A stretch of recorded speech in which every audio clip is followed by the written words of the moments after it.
یہ حدیث سنانے لگا ہوں، حدیث ہے، حدیث رسول ہے۔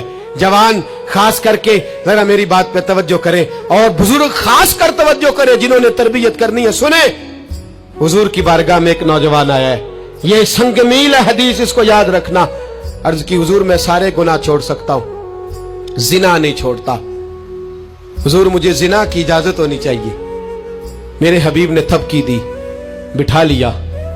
میں کہتا ہوں حضور نے گناہگاروں کو معاشرے سے کاٹا نہیں، ان کی تربیت فرمائی ہے، ان کی تربیت فرمائی ہے، ان کو قریب فرمایا۔ میرے حبیب کریم صلی اللہ علیہ وسلم نے فرمایا ادھر آ، بیٹھ جا۔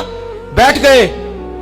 حضور نے فرمایا تو پسند کرتا ہے تیری ماں کے ساتھ کوئی بدکاری کرے؟ حضور نہیں۔ فرمایا تو پسند کرتا ہے تیری بیٹی کے ساتھ کوئی بدکاری کرے؟ یا رسول اللہ میں آنکھیں نکال دوں گا۔ حضور نے فرمایا تو پسند کرتا ہے تیری بہن کے ساتھ؟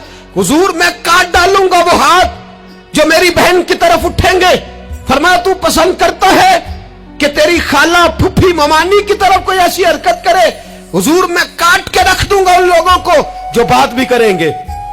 میرے حبیب نے فرمایا اچھا، جس کے ساتھ تو بدکاری کی اجازت مانگ رہا ہے وہ کسی کی ماں نہیں لگتی، وہ کسی کی بہن نہیں لگتی، وہ کسی کی بیٹی نہیں ہوگی؟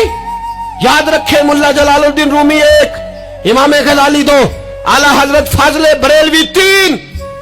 بزرگ متفقہ طور پہ لکھتے ہیں، فرماتے ہیں جو گند کے ساتھ دوسرے گھر میں تاڑتا ہے وہ اپنے گھر کی خیر منا لے، جو گندی نظر دوسروں پہ رکھتا ہے وہ اپنے گھر کی خیر منا لے، اس لیے کہ جو جرم وہ کسی کے کھاتے میں ڈالے گا وہ سزا بن کے اس کے گھر کی طرف لوٹا دیا جائے گا، جو بدکاری وہ کسی کے کھاتے میں ڈالے گا وہ سزا بن کے اللہ اس کے گھر کی طرف لوٹا دے گا۔